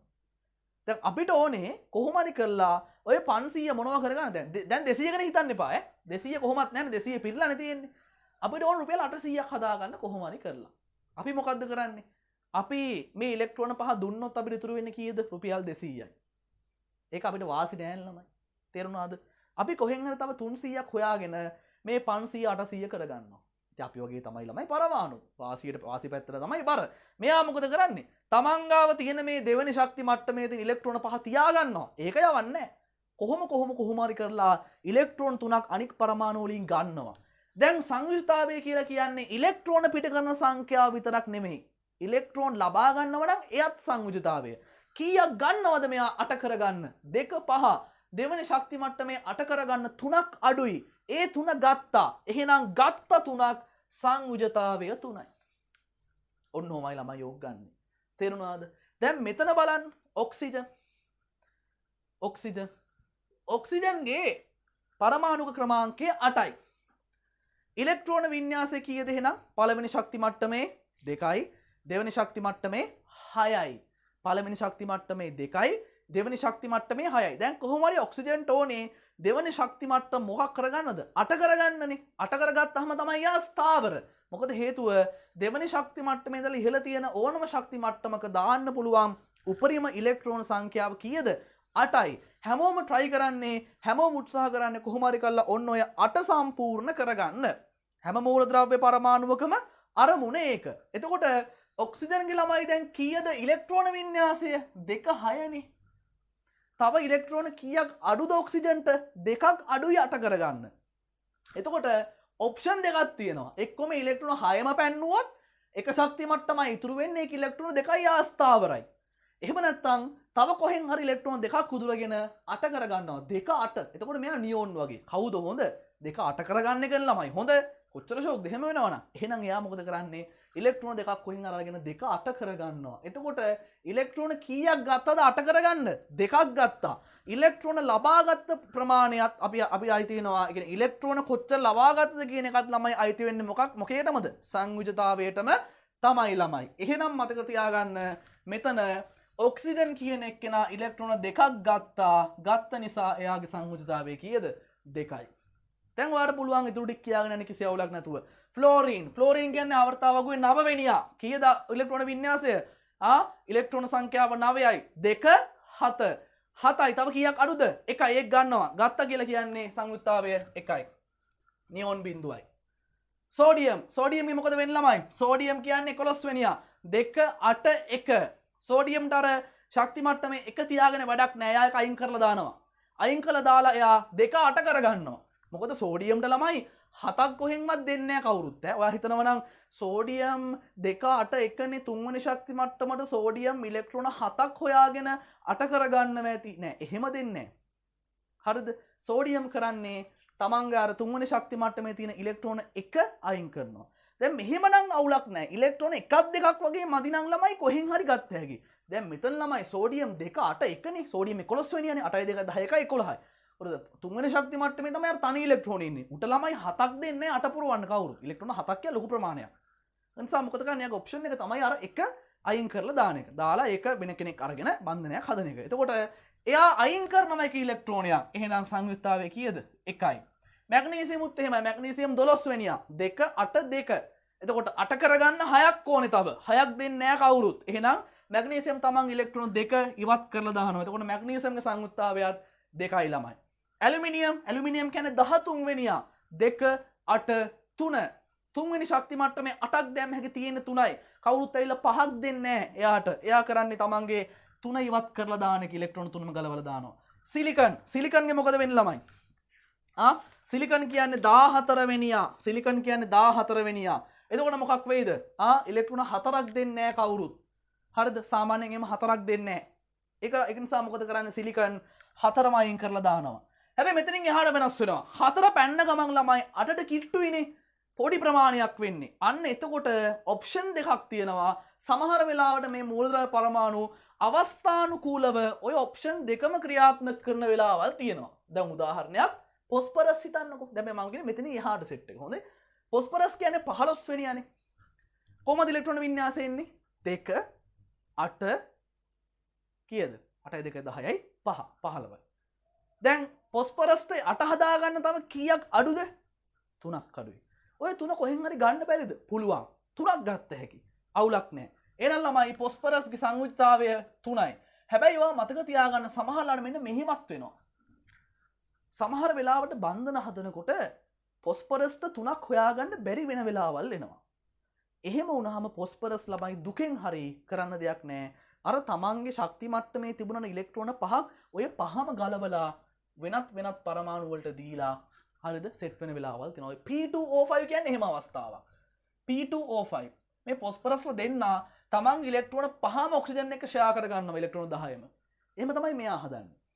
තේරෙනවද? එහෙම වෙලාවල් තියෙනවා. එතකොට ඔතනදී ළමයි සංයෝජතා දෙකක් එනවා. මොකද්ද? එක්ක 3 එක්ක 5. එතකොට ඔයා 3 කියලා ලිව්වත් ඔයාලට ලකුණු දෙනවා. 5 කියලා ලිව්වත් ඔයාලට ලකුණු දෙනවා. මෙතනත් එහෙමයි ළමයි. සල්ෆර් කියන්නේ 16 වෙනියනේ. සල්ෆර්ගේ ඉලෙක්ට්‍රෝන වින්‍යාසය කීයද ළමයි? 2 8 8යි 2යි 10යි. තුන්වෙනි ශක්ති මට්ටමේ කීයද එනවා? 6යි. 16ක් වෙන්න. ඔය තුන්වෙනි ශක්ති මට්ටමේ උපරිම ඉලෙක්ට්‍රෝන සංඛ්‍යාව කීයද? 8ක් දාන්න පුළුවන්. උපරිම 8ක් දැම්ම හැකි. හැබැයි උපරිම 8ක් දැම්මට දැන් මෙතන මොකද වෙලා තියෙන්නේ? 6ක් තියෙනවනේ. සල්ෆර් බයි දෙකක් වෙන් හරි ඉල්ල ගන්න පුළුවන්. එහෙනම් එයා සංයුක්තාවය 2යි. හැබැයි සමහර වෙලාවට මම අර කිව්ව දේ සල්ෆර් කරන වෙලාවල් තියෙනවා. ඒ කියන්නේ ඉලෙක්ට්‍රෝන 6ම දීලා පරමාණු කිහිපයක් එක්ක බන්ධන හදන වෙලාවල් තියෙනවා. තේරුණාද? ඒක නිසා ඒ වගේ වෙලාවට ඉලෙක්ට්‍රෝන 6ම දෙන වෙලාවල් තියෙනවා. ඒ කියන්නේ එතනදී ඉලෙක්ට්‍රෝන 6ම පිට වුණා. එහෙනම් 2 6. ක්ලෝරින් ගැන මොකක්ද ඔයාලට කියන්න තියෙන්නේ? ක්ලෝරින් ළමයි. ක්ලෝරින් කියන්නේ 17 වෙනියා. 2 8 7. තව එකයි අඩු. ඔක් කිසි අවුලක් නැතුව ළමයි ක්ලෝරින්ට ගන්න පුළුවන්කම තියෙනවා. හැබැයි මතක තියාගන්න මෙන්න මේ වගේ අවස්ථා එනවා. Cl2O7 අපි මෙයා ගැන කලින් කතා කළා අර ඔක්සයිඩ් ගැන කතා කරනකොට. මේ වගේ කෙනෙක් හදනකොට ළමයි ක්ලෝරීන්ට එක්කෙනෙක්ව අරගෙන හදන්න බෑ. ඒ වගේ වෙලාවට අකමැත්තෙන් හරි මෙතන අවුලක් නෑ. තා පරමාණු 7ක් ඉන්නවනේ. මුන් 7 දෙනාට මේ ක්ලෝරින්ගේ ඉලෙක්ට්‍රෝන 14 මෙතන දෙන්නෙක් ඉන්නවනේ. 14 දෙන්න මේ 4 ෂෙයා කරනවා. ඒ වගේ වෙලාවට ක්ලෝරීන් තමන්ගේ අර තුන්වෙනි ශක්ති මට්ටමේ තිබිච්ච ඉලෙක්ට්‍රෝන 7ම ගලවන වෙලාවල් තියෙනවා. එහෙනම් එතනදී ක්ලෝරීන්ට සංයුජතාවයන් දෙකක් එනවා. 1 7. පොටෑසියම්ට මොකද්ද කියන්න තියෙන්නේ? පොටෑසියම් කියන්නේ 19 වෙනියා. එතකොට පොටෑසියම්ගේ කොහොමද ළමයි එන්නේ? පොටෑසියම්ගේ කොහොමද එන්නේ? 2 8 8 18යි. තව එකක් තියෙනවා 19යි. හතරවෙනි ශක්ති මට්ටම ඉලෙක්ට්‍රෝන 1යි. එයා තියාගෙන වැඩක් නැහැ. කිලින් මෙලවල දැම්මා. සංයුජතාවය 1යි. 20 කැල්සියම් 2 8 8 2. හතරවෙනි ශක්ති මට්ටම ඉලෙක්ට්‍රෝන 2යි. ඒ දෙන්නම අයින් කරලා දැම්මා 2යි. ඔන්න සංයුජතාවය. එහෙනම් ඔයා දන්නවා දැන් සංයුජතාවය කියලා කියන්නේ මොකක්ද කියලා සහ ඒකේ හැඳින්වීම කොහොමද දෙන්න ඕනි කියලා ඔයාට අවබෝධයක් තියෙනවා. එතකොට සංයුජතාවය භාවිතා කරලා කොහොමද අපි රසායනික සූත්‍ර ලියන්නේ සංයෝගවල? අන්න ඒ දේ පිළිබඳව තමයි